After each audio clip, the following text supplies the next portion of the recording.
Hello, आप सभी कैसे हैं। आप सभी का मेरे YouTube चैनल BHU एकेडमी में स्वागत है। आज हम लोग रीजनिंग से रिलेटेड महत्वपूर्ण प्रश्नों को देखेंगे। ये सारे प्रश्न किसी न किसी एग्जाम में आए हुए हैं। हम लोग ऐसा तरीका देखेंगे कि कैसे कम से कम समय में किसी भी प्रश्न को हम कर सकते हैं। तो चलिए आइए एक एक करके शुरू करते हैं। दिए गए प्रश्न में संबंधित संख्या ज्ञात कीजिए। क्वेश्चन है कि दिए गए प्रश्न में संबंधित संख्या ज्ञात करना है।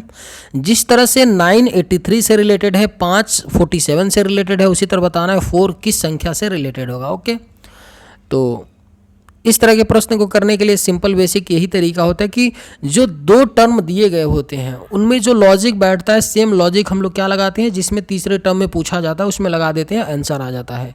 इसको अगर हम लोग ध्यान से देखें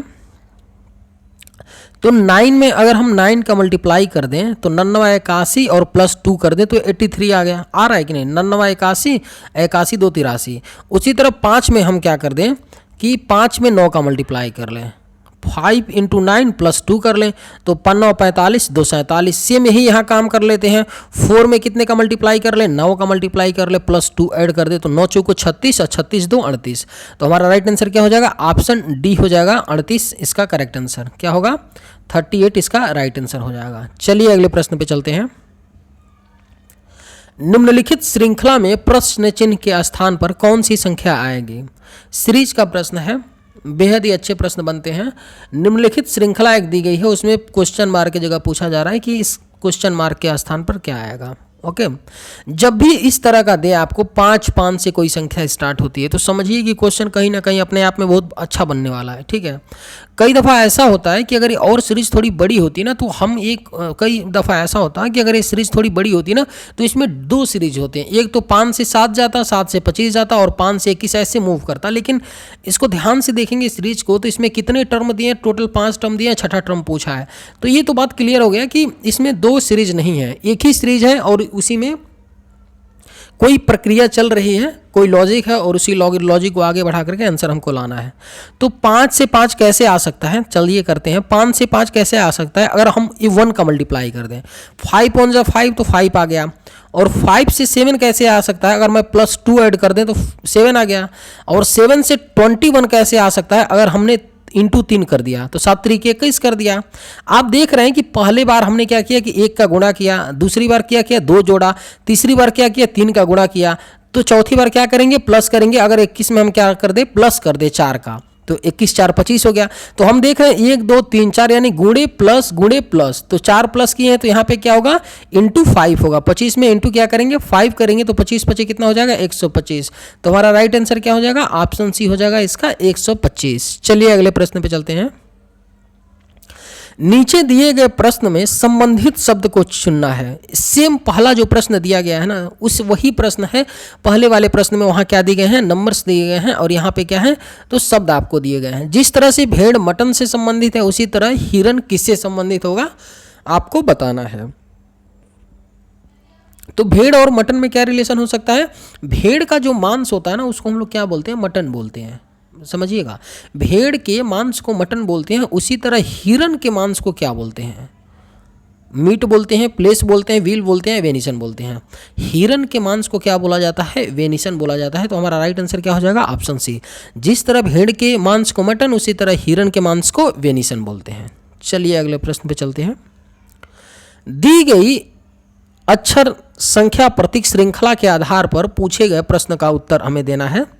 क्या पूछा जा रहा है, एक आपको श्रृंखला दी गई है जिसमें अक्षर भी हैं, संख्या भी हैं, प्रतीक भी हैं। ओके, जैसे जी है, प्रतीक है, डॉलर का साइन 5 है, एंड का साइन है 2 है, पी है, एच है। एक आपको श्रृंखला दी गई है।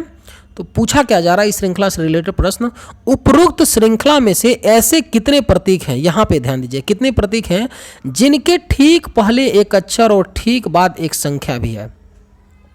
ओके, पूछा जा रहा है कि ऐसे कितने प्रतीक हैं, यानी इस तरह के जैसे डॉलर का साइन हो गया, एंड का साइन हो गया, हैच का साइन हो गया, ऐसे कितने हैं जिनके ठीक पहले एक अक्षर, अक्षर का मतलब हो गया अल्फ़ाबेट्स हैं और ठीक बाद एक संख्या है। तो चलिए देख लेते हैं।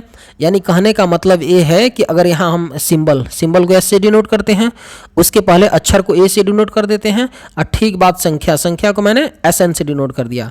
तो हमें क्या चाहिए, कोई सिंबल चाहिए, उसके पहले क्या चाहिए तो अल्फ़ाबेट चाहिए। ओके, और उसके बाद क्या चाहिए आपको, एक संख्या चाहिए। तो देख लेते हैं, अगर जी डॉलर को पहले जहाँ जहाँ आपने कितने जहाँ जहाँ हमारे प्रतीक हैं उनको पकड़ते हैं। डॉलर यहाँ पे है, डॉलर के पहले क्या है, अच्छा वो आपको एक अक्षर है कि नहीं, जी है, उसके बाद क्या है 5 एक अंक है, यानी एक यहाँ पे मिल गया। पुनः हम देख लेते हैं आपका एंड को, एंड के ठीक पहले अक्षर है क्या, नहीं है, 5 है, तो ये वाला साइन यहाँ से कुछ नहीं बन रहा है। पुनः हमारे पास क्या है, हैज है, हैज के पहले क्या कोई अक्षर है क्या, नहीं है, 8 है ना हैज के पहले जस्ट, तो ये भी नहीं होगा, ये भी नहीं होगा, ये भी कैंसिल कर देते हैं। पुनः यहाँ पे आपका क्या है, स्टार है, स्टार के पहले क्या है, अक्षर है एक, हाँ बिल्कुल है, टी है, लेकिन उसके बाद एक संख्या है क्या, नहीं है, उसके बाद एस है, तो ये भी कैंसिल हो गया। और फिर हम चलते हैं आपका, फिर डॉलर यहाँ पे लास्ट में है, डॉलर के पहले अक्षर है क्या, नहीं है, 7 है ना, कोई अंक है, क्योंकि हमको क्या चाहिए, अक्षर चाहिए, तो ये भी नहीं हो सकता है। तो हमारे पास कुल कितनी ऐसे आपको मिलेंगे साइन जिनके ठीक पहले एक अक्षर और बाद में क्या है, एक संख्या है, तो केवल एक है, $5। तो इसका राइट आंसर क्या हो जाएगा, ऑप्शन सी हो जाएगा, केवल एक है।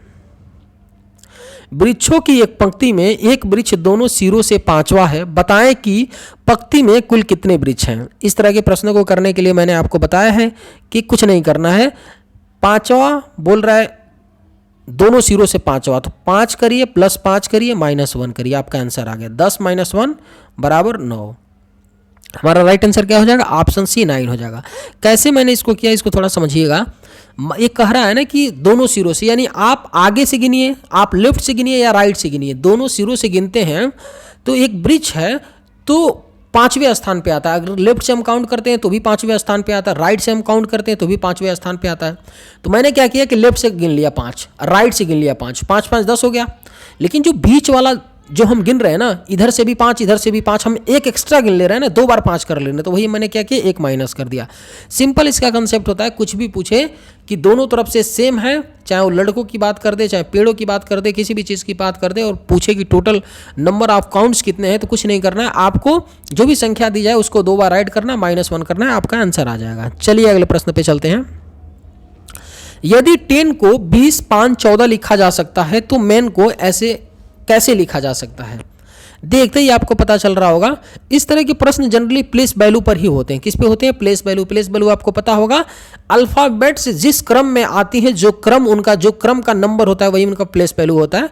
ओके, जैसे यहाँ पे 10 है, टी का प्लेस वैल्यू सीधे दिख रहा है 20 है, ई है, ई का प्लेस वैल्यू 5 है, एन है, एन का प्लेस वैल्यू 14 है कि नहीं। तो सीधे सीधे उन्होंने क्या रखा है, प्लेस वैल्यू को रखा है, तो हम भी रख लेते हैं। एम का प्लेस वैल्यू क्या होता है 13, ज़्यादा लिखेंगे नहीं, 13 देख लेते हैं किस में है, ऑप्शन सी में है, बी में, सी या होगा या बी होगा। ई का प्लेस वैल्यू क्या होता है 5 होता है, तो हमारा राइट आंसर क्या हो गया, ऑप्शन सी, क्योंकि यहाँ पे 5 तो है नहीं, तो डायरेक्टली हम ऑप्शन सी को लगा करके आगे निकल जाएंगे। एम का 13 लिख भी लेते हैं, एम का 13, ई का 5 और एन का 14, यानी कि 13, 5, 14 कहाँ पे है, आपका ऑप्शन सी में है। चलिए अगले प्रश्न पे चलते हैं। निम्नलिखित में लुप्त संख्या ज्ञात करें। हमें लुप्त संख्या बताना है। आपको 3 डायग्राम दिया है और उसमें 4 संख्याएं दी गई हैं, जैसे 6, 4, 6, 9, 9, 24, 8, 3। इसमें तीसरे वाले डायग्राम में 9, 15, 6 क्वेश्चन मार्क। तो क्वेश्चन मार्क के स्थान पे हमें बताना है कि क्या आएगा।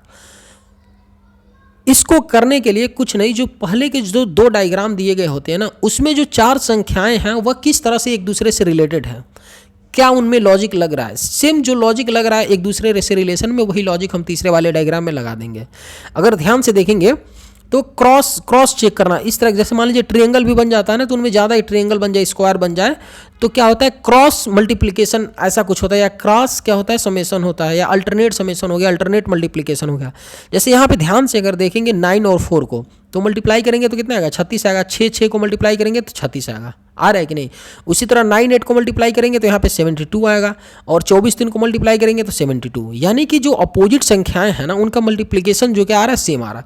उसी तरह तब क्या कर लेंगे 15 और 6 का मल्टीप्लाई कर लेंगे 90 आएगा, तो हमारा अपोजिट 9 और क्वेश्चन मार्क का भी तो मल्टीप्लाई करने पर 90 आना चाहिए। तो क्वेश्चन मार्क के स्थान पर क्या मल्टीप्लाई क्या रहे कि 90 आ सकता है, तो 10 × 9 10 रहेगा क्वेश्चन मार्क के स्थान पर, तभी तो 90 आएगा। 15 6 90, 10 9 90, तो हमारा राइट आंसर क्या हो जाएगा ऑप्शन सी हो जाएगा। चलिए अगले प्रश्न पे चलते हैं। नीचे दिए गए प्रश्न में सही वेन आरेख ज्ञात करें। क्वेश्चन है कि नीचे दिए गए प्रश्न में हमें सही वेन आरेख बताना है, रंग, कपड़ा और व्यापारी का। ओके, तो जो व्यापारी होता है ना, जो व्यापारी होता है बेचने वाला, और रंग को भी बेचता है, कपड़ा को भी बेचता है। चलिए हम लोग डायग्राम बनाने की कोशिश करते हैं।